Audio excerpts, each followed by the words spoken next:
Welcome to the Public Square, where we discuss information about our newest grievances.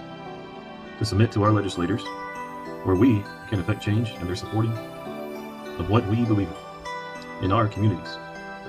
In this way, we can discuss what we agree what can be, and what can be said to legislators, and allow them to be more effective representatives of our communities.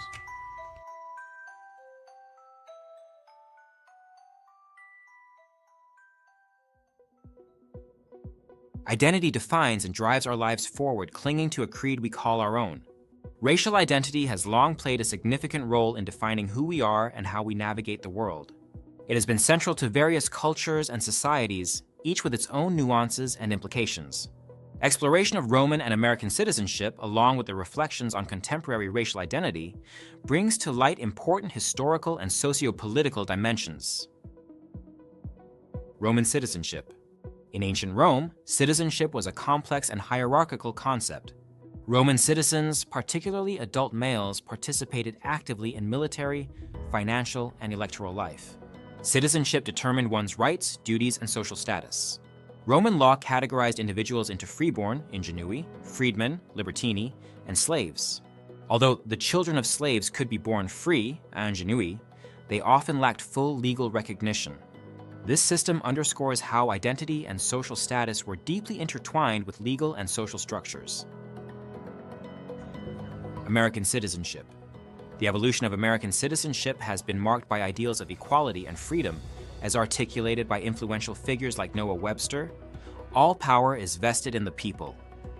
That this is their natural and unalienable right is a position that will not be disputed. Webster, 1758 to 1843. And Abraham Lincoln, a new nation conceived in liberty and dedicated to the proposition that all men are created equal. The 13th Amendment began in late 1863 by the Republican Party in the House and Senate. Their empowerment and motivation were spurred on by Lincoln's Emancipation Proclamation. The 13th Amendment would abolish slavery forever in the United States. Section 1. Amendment 13 says, "Neither slavery nor involuntary servitude, except as a punishment for crime whereof the party shall have been duly convicted, shall exist within the United States, or any place subject to their jurisdiction." This was a significant step toward realizing these ideals, reinforcing the notion that all men are created equal and have an inherent right to citizenship. In modern America, racial identity often involves a complex interplay of heritage, culture, and societal labels. We call ourselves African American and Mexican American, with an addition American, to reference where we immigrated from defining our citizenship. Then we deny ourselves identity when we say we are black, white, or brown. I know no Hispanic, only Arabs that refers to themselves as brown. Cultural identity in the form of a color. I've heard African Americans say to another, "I do not think my sister is black because she does not know what sugar water is." The identity to define an American culture in view of color denies their heritage. Caucasian, now a term outdated, describes from European ancestry. Caucasian has been replaced with a word to describe no heritage, white. Hispanic itself is a term still in use today and not replaced with a color void of heritage, brown. A very smart use of the word brown was presented in a Fakebook video to define all shades of the human race, neither black nor white, but all shades of brown, referring to melanin shades of skin. However, the reduction of these identities to simple color labels, black, white, brown, can strip away the rich cultural heritage they represent. The danger of color-based identity. Color-based identities can be manipulated for divisive purposes, as seen in historical examples like Stalin's subversion tactics in African American communities. In 1928, Stalin formulated a written plan to use subversion tactics in black communities to cause destruction in northern cities and weaken United States financials. When individuals identify primarily by skin color, it can lead to a loss of cultural heritage and make them vulnerable to external manipulation being used to the advantage that is not theirs. It becomes the advantage of another, such as Stalin sought out to create. Manning Johnson, in his book Color, Communism, and Common Sense, explains the manipulation used to divide neighbor from neighbor. The Chicano identity. The Chicanos emerged from the experiences of Mexican Americans, particularly following the Mexican-American War and the Treaty of Guadalupe Hidalgo. The Mexican-American War from 1846 to 1848 came to terms with the cession of present-day Texas, California, Nevada, and parts of present-day Utah, Arizona, Colorado, New Mexico, and Wyoming all became annexed and later states of the United States. The identity had no classification of color or shades of melanin, a term taken from Mexicans with contempt and disregard for those not of their own. Chicanos have always been and have never left. We remain part of the American identity, a born American citizen. Assimilation forced us to stop speaking the native languages of our origin and only learn English. The partition of cemeteries in record today, one for whites and another for Mexicans. Our own birth certificates say which race we are. In our confusion, we read white. The lost identity became a found identity, Chicano. The developing Chicano culture, spurred by cultural machismo, established themselves as an identity. This identity has been shaped by a history of assimilation and cultural resistance, with Chicanos forging a distinct identity that transcends color labels. The call for new identities. The challenge to African Americans, Caucasians, and others to redefine their identities beyond color labels is a call to reclaim cultural heritage and resist divisive forces.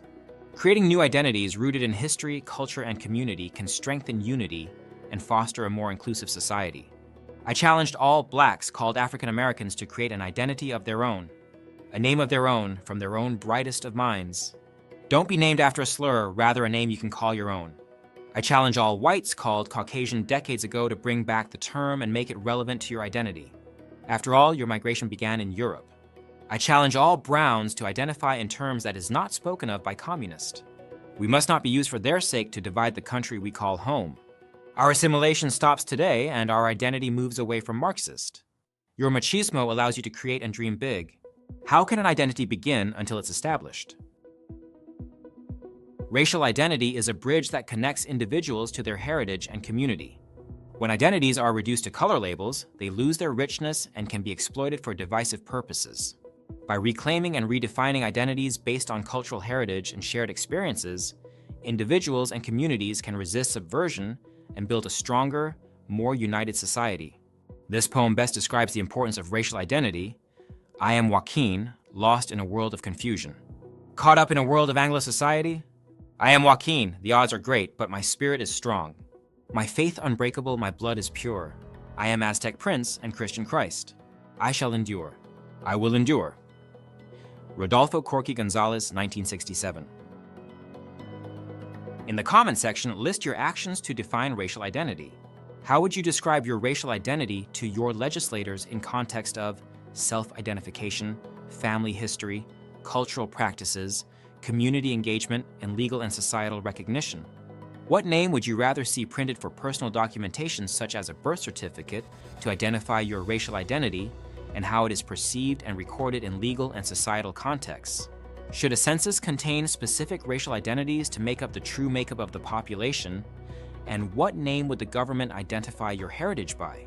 Your comments will be utilized to develop our grievances and submit to our state representatives through their email. Our corporate cooperation will submit individually as we as a collective can navigate for progressive change in our government institutions. We have a republic, a constitutional republic. Our interaction with our representatives coincides with the policy and laws created within our government institutions. If we say nothing, we give them license to say what their will pleases.